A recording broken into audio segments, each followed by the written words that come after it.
Camille Pajarillaga from BSCE 1E of Nueva Ecija University of Science and Technology, and this is Physics for Engineers 1. And for this video, we're going to talk about frictions. In our previous examples, we always talk about frictionless surfaces. They are always smooth, we don't care about friction at all. But this time, we're going to realize that no object is actually really smooth. Even the smoothest objects have friction in them. Like if we view them in a microscopic way, we will see, they are not totally straight. So yeah, that's why we have frictions here. And the formula for finding the friction, which is denoted by F sub Fr, is equivalent to mu.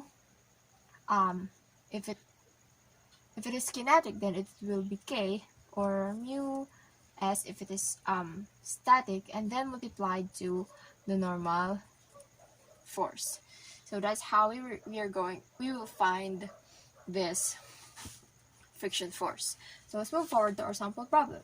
How much force is needed to keep a 300 kg box moving at a constant velocity on a level floor? Use mu sub k is equivalent to 0.28 for the coefficient of kinetic friction and 0.33 for the coefficient of static friction.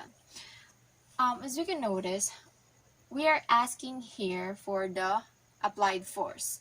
Let's say this is our box and then this is the surface or the floor. So we have here our weight and then our normal force. And since we are going to apply a force here, we have an applied force here. That means there's a friction right here.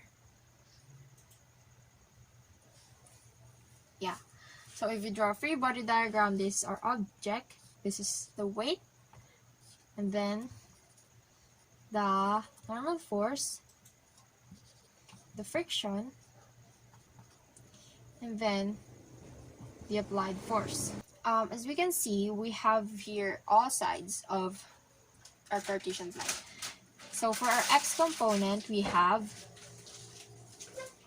F sub friction and then our applied force, and therefore our y component, we have the weight and then the normal force. In order to solve for the force or the applied, we are going to use the equation in our second law of motion, which is A is equivalent to over F. And we have here net force is equivalent to A and M.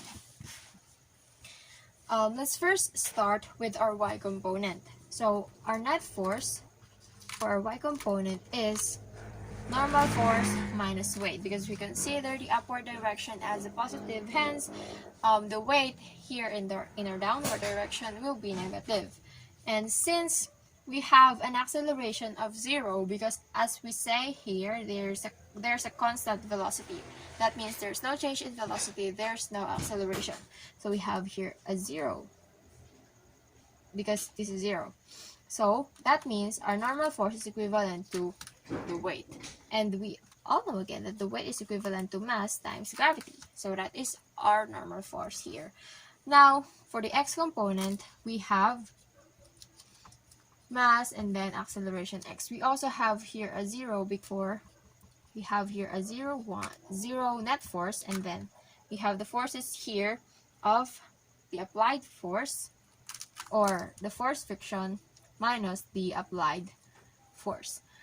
Therefore, we have here a force or the applied force is equivalent to the force friction. And in solving for our force friction, we are going to use this equation because our object here is moving with a constant velocity. Therefore, we are going to use the kinetic coefficient. So we have here 0.28 in our given.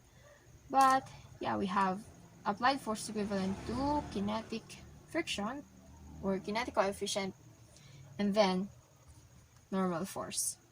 So we have 0.28, and then our normal force here is that mass times gravity.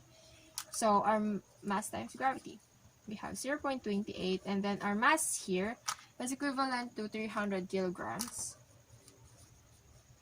And then gravity 9.81 meters per second squared. And we will have a total value of 824.04 Newton. So that is the applied force that is needed in order to keep the object moving at a constant velocity in this floor. So once again, this is Friction and I'm Camille Pajarillaga. Thank you so much for watching.